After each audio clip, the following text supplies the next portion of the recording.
Hey everyone, welcome to episode 18 of The Independent Agent. My very attractive elder brother, Justin, is sitting across from me. I'm Jordan, and we are about to make a beverage.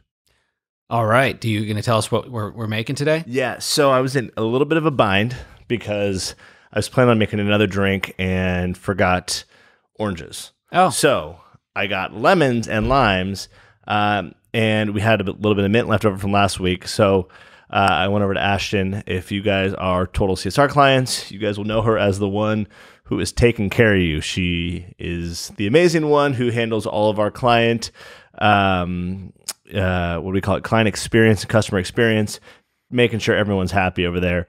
So I went to her and I was like, I need a cocktail stat. And she came up with, it's called a Bootleg. So this is new to me. I've never even heard of a Bootleg. Apparently, it's like Minnesota's finest drink. So you can make it with either gin, vodka, or whiskey. And really, there's any time to try a cocktail with gin, I go with gin. So we're going to make it with gin. It's lemon, fresh lime, muddled mint. I don't know why I wrote simple syrup out. Maybe if it was too sour. But gin and a splash of club soda or Perrier. So I'm going to start making it, and you are going to talk to the people. All right. Well, we actually have a special announcement coming out today. Special announcement. So Elevate 2020 is coming up May 31st through June 2nd. That's Sunday, May 31st through June 2nd. And we actually attended last year in New Orleans. Actually, the Total CSR team did. I was noticeably absent, and that absence was felt. You're worthless. I may not be worthless because they have actually asked that I come and do a session on company culture and what to do really to build a culture that's going to be there for the employees, those people that you spend 90% of your life with, 8 hours a day, 10 hours a day working with. So when life's most difficult moments come, the organization is prepared to support those individuals and walk them through those processes and make sure that we have an environment that we can feel comfortable and be transparent in saying, we're not okay right now, and we are going to work together to move you forward and walk this with you. It's a different style. Again, back in the day, if we had older generations, what would happen is everyone is expected to just grind through and live life in a silo and work their way through. And there's a very different mentality these days, and there's a way to build a culture that really supports each individual employee and really is there for them so that they know they can call upon those resources. And really this talk is going to be geared on how we're going to execute on that. But if you're not interested in hearing me speak, there's a couple of people. They should invite me to speak on cocktails. Let's be honest. They had you on a panel last year, and then they invited me to speak. I know, because they didn't let me talk about cocktails. Well, what I'll say is there's other exciting speakers there. I'm actually pretty thrilled about it. Dr. Are you Billy paneling, Williams, or are you like... Oh, no, I'm actually speaking. You're like the man. Yeah, I am the man, right? I actually... they felt my presence gone, and so they said, "Hey, we want the other brother." We should like insert the Aloe Black song right now. Oh yeah, I'm the man. Should we point out that we know Nathaniel Dawkins? We do. Well, Jen does. Our sister does. No, he remembers me. Okay. Well, I think he says that to everyone. I was on a train with him. Anyway, we digress. He went to high school with our sister. Yes, Aloe Black. Aloe Black. Do you want to sing the lyrics again?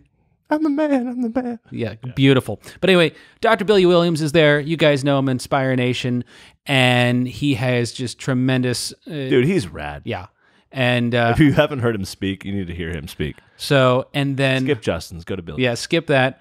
Because we could be speaking at the same time, and I would actually skip my own presentation to listen to Billy speak. And then also, we've got Ryan Deeds up, who... And Deeds is pretty rad, too.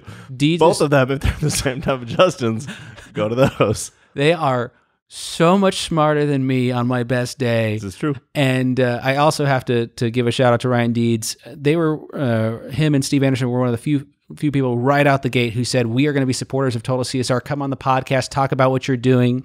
Let us exchange ideas. They were all in to support us. And so I am super excited to be out there with both those gentlemen again and the other speakers as well.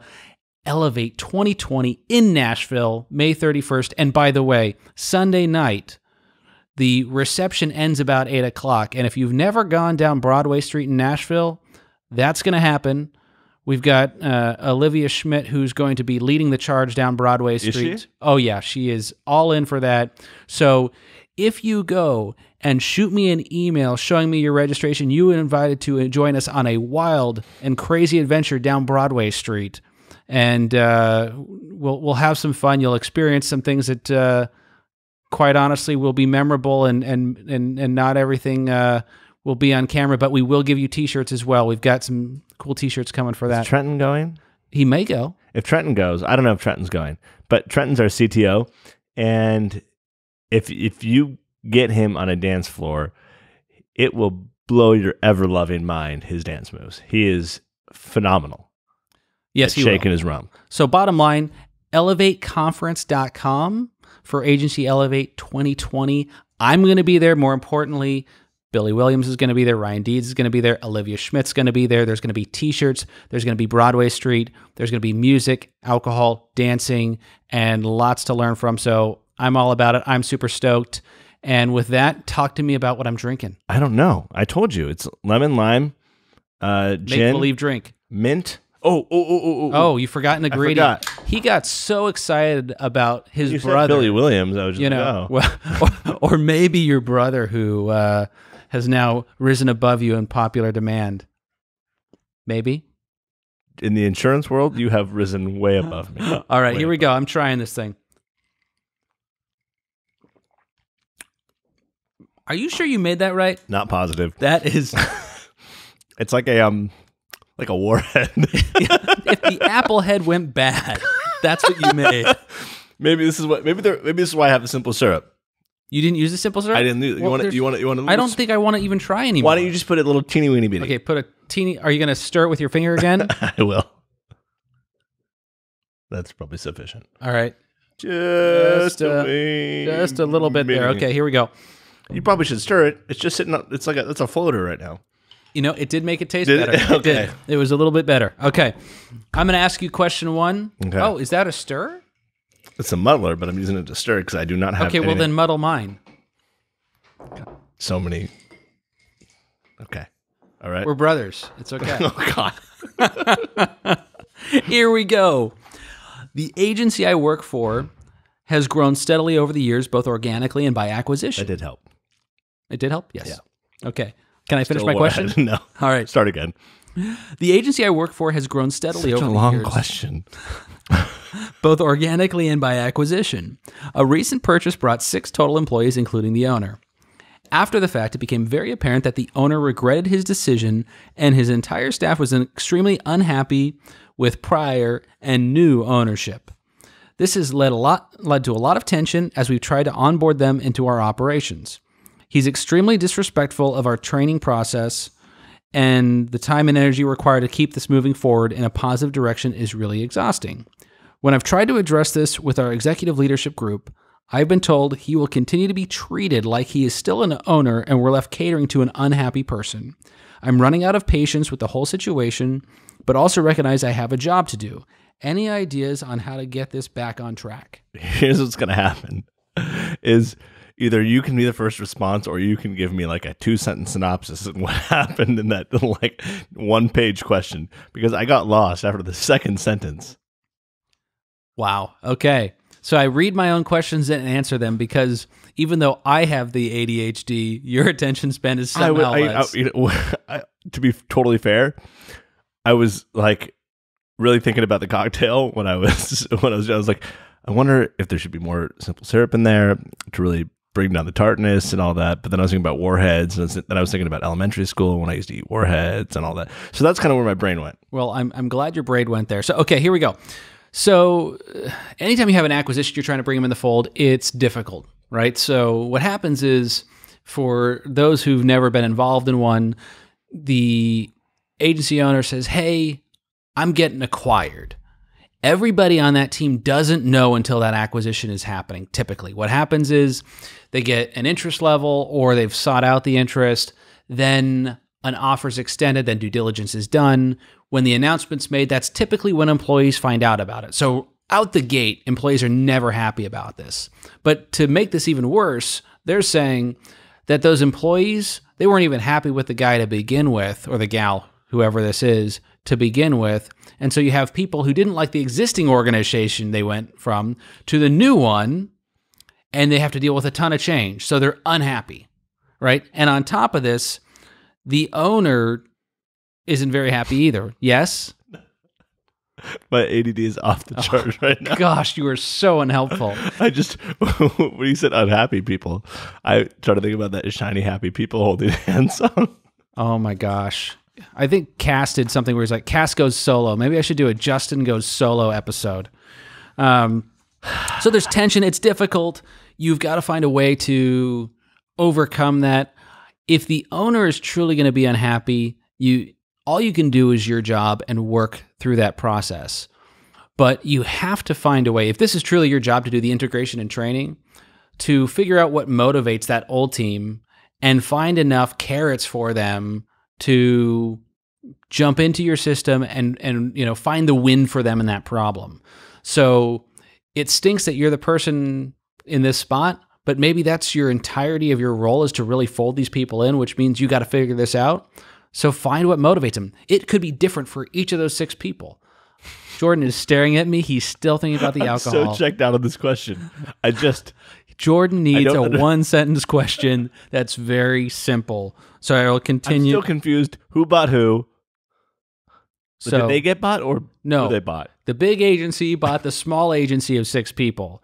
They said the agency that I work for has steadily grown. Yes, and that was the acquiring and a recent agency. purchase. Yes, bought 6 people. Yes. If you were paying attention, for those listening at home, nobody else was confused. Bullet points. Bullet points. No one else was confused. Okay, so if they're unhappy, talk to them individual. Separate the group so you don't have the herd mentality, and find out those key points that will make it worth it for them. The organization depends on you finding a solution there. It's going to be different for each person. And then if it's something that's monetarily important, or it's time off, or it's culturally, then you need to talk to the powers that be and say, hey, we need to tweak for this person, this person, this person, because you just invested a whole lot of dollars acquiring somebody. And they were concerned enough about that acquisition that they wanted the owner to still feel like that person had control. So they clearly have spent a lot of money on this and need it to work. As such, you need to find a solution, and go individually to those people to really find something that's workable for all. I also think it's worth agency management who says this guy should be treated like an owner still. Someone's got to have a conversation and say, this doesn't work out if we're not on the same page. I guarantee you there's an earn-out involved, meaning there's targets set in the date, and he doesn't get his full allotment of dollars unless performance is had.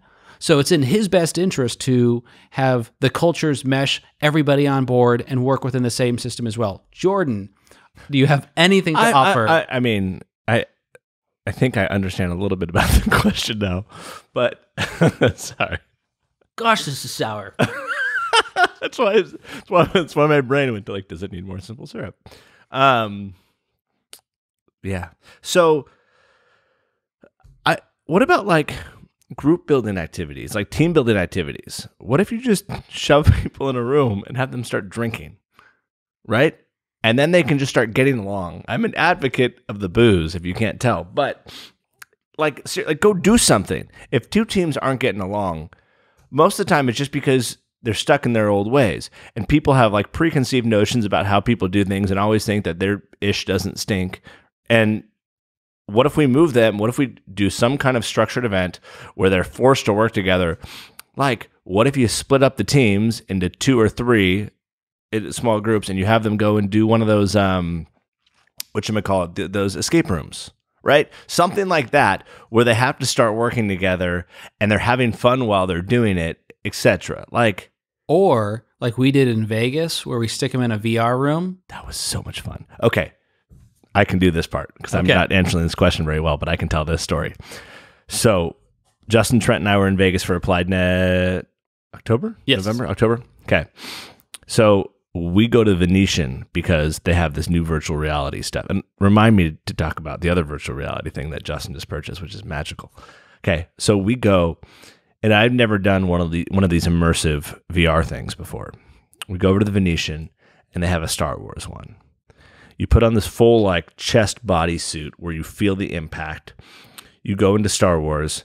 You're starting as a team. You have to start going actively through this maze or course or whatever, and it simulates actually being in one of the Star Wars movies. You feel yourself getting shot by stormtroopers. There's this one point where you're having to cross a bridge where you feel like you're going to straight up fall into lava. The plank gets lowered into lava. You not only like are visualizing this, but they have heat blasting on you, and you smell the smell of sulfur too. So it is like this mind trip of an immersive experience. And my brain, frankly, didn't know what to do with it, right? In my brain, when I think about it right now, I know it's not real life, but it feels like a dream. Like I don't feel like I actually went and did that. I felt like I dreamt that experience. Now, Justin came in 2 days ago with this new toy that is so much fun. Why don't you tell the people about it? Well, at Total CSR, we are working to push the limits of all things. As part of our research into that, we are exploring the depths of virtual reality. Are you head of R&D now? I've always been head of R&D. Okay. And HR manager. Perfect. But yes, we are going into some pretty interesting directions. And as such, I purchased myself an Oculus Quest. And It's Quest, not Rift? No, Rift is the actual wire connected in. The Quest is wireless. I did happy hands there. Yeah. Is Quest better than Rift? Different. So you can get even more, the graphics are even more insane with the Rift, but then you're tethered to a wire, to a computer. This doesn't require it. And obviously the experience you had was pretty awesome. Right. But we bought it. It's worthwhile to check out. But Jordan's point he was trying to make was that taking your team to a VR room and shooting people together and working in conjunction would be pretty awesome. You're talking to each other, you're experiencing that, and shared experiences change people. Mm-hmm. You should put that in a quote bubble and post it on like Twitter or something. Shared experiences Hear that, change Olivia? people. What's Jordan's quote? Shared experiences change people. You're so wise. I'm so wise. Question 2. I'm going to read this question. I'm an agent at a small office with 7 employees. One of the account managers I work with has demonstrated some serious mood swings and often snaps at me, and others snap. I'm sorry. Okay.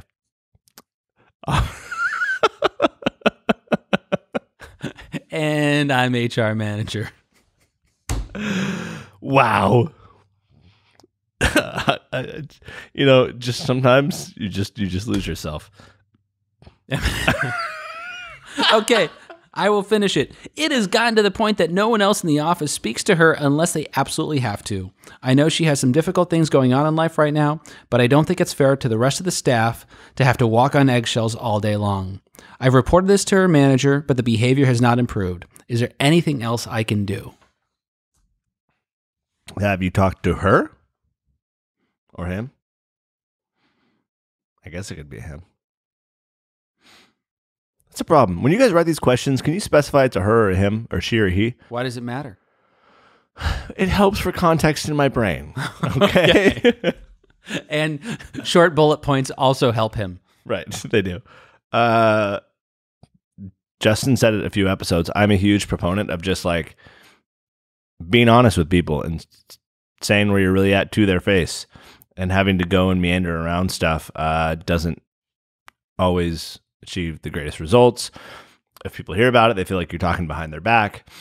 Not that they're going to respond in a positive manner with you calling them out anyway. But if you start with something like, hey, I've been feeling like this, or it makes me feel like this when you do A, B, and C, then you're not projecting things. You are specifying how you feel about someone's behavior or actions. So I would go down that route. But if she has some difficult things going on in life, you might say, you can just avoid the topic altogether and say, hey, I know you've got some things going on in life. Is there any way I can help you or anything like that? And just change the conversation, right? Because maybe she doesn't have anyone in her corner, and maybe she's really, or he is really struggling. I mean, if I'm reading between the lines, there's probably some kind of a divorce situation going on that I'm reading into.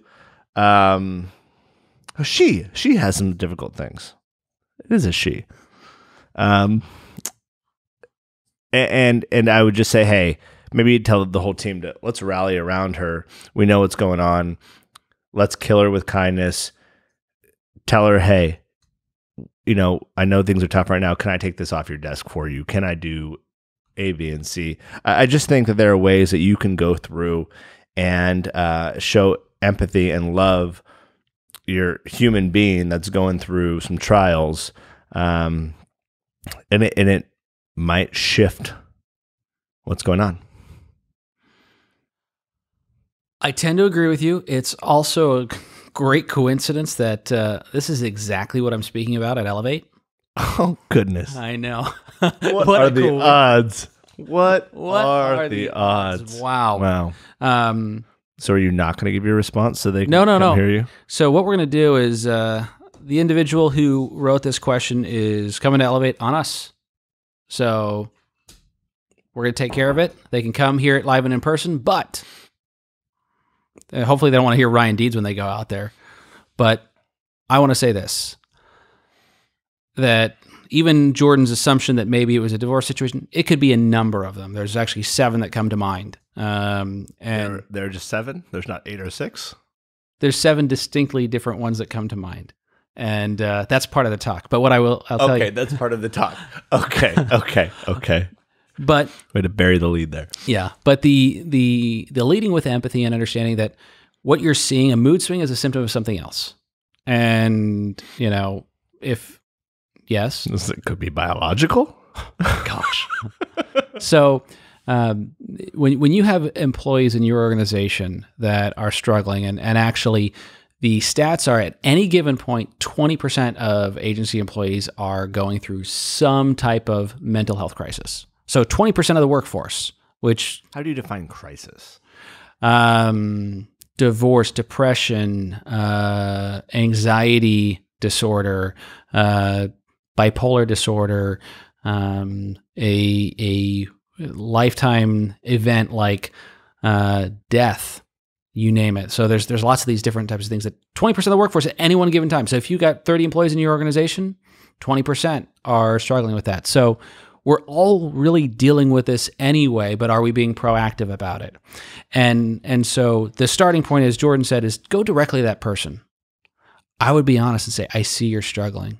I see that you're carrying a burden that you clearly don't have an outlet for. And I really don't care what the HR guidelines say. Shocker. Shocker. But I think it's far more important to be there for that person than to be worrying about the HR concerns. The mental health issues are something that we usually hear the stories of, I wish I only knew, I wish that I would have said something, so just go say something. And again, I'm going to reach out to this individual in particular and provide kind of more context for this, but I would say in general, when you are in doubt, go see that person, meet with them individually, tell them, I'm here to listen. I'm not here to judge. I don't care what it is, but I care about getting you back to where you were, right? And I'll go back to some of the most important context I can give. So back in college, I was struggling with a variety of issues, which I will likely go into in my talk. And my 2 closest friends said, you got to handle this issue. You got to resolve this issue. And that means you need to step down from leadership. And Justin, also, you need to go let your parents know what's going on and get the help you need. But you can no longer continue that path. And if you don't go get that help, we're going to go talk to your family and make sure you get that help. We don't care what happens to the friendship. Sometimes you have to be willing to risk the relationship for the benefit of that other person. Yep. And those two people remain the closest friends I have to this day. And I have forever remembered that, and that changed the entire trajectory of my life. And so my encouragement to you, go have that conversation. Do it in a private place. Be willing to listen. Don't probe more than they're willing to share. It sometimes takes several conversations, but be honest about what their actions or the symptoms are doing and impacting in the environment, because that's not likely their intent. That's just the symptom, the side effect of whatever else is going on. So I want you to talk to them, be empathetic, understanding, listen to them, be that safe person they can go to if you are in a position yourself of healthy mind, body, to do so. And I think what happens is sometimes just being that outlet allows that pressure that's been built up that keeps exploding, right? Either in tears or anger, you name it. Some people go tears, some people go anger. If you just will listen, that pressure goes down just enough so that that individual feels heard and cared for. And I think you will find the relationship and the dynamic change just even by that simple action. And again, I have a lot of other thoughts, but that's a teaser for what's to come. Jordan, anything else to add? Yes, indeed. No, I'm not going to interrupt that soliloquy with any other comments or thoughts of mine. That's a first. I can. I just thought, You're going to let me why have my kill moment? the moment? Let you have the last word. All right. I think we covered it. Have a wonderful day, everyone. Also, please, please, please rate and review us. If you feel bad for Justin's plight, give us 5 stars. If you feel bad that he has to deal with me on this podcast, also give 5 stars. Comment, like, review, smile, email, wink and a nod. Perfect. Anything. Cheers.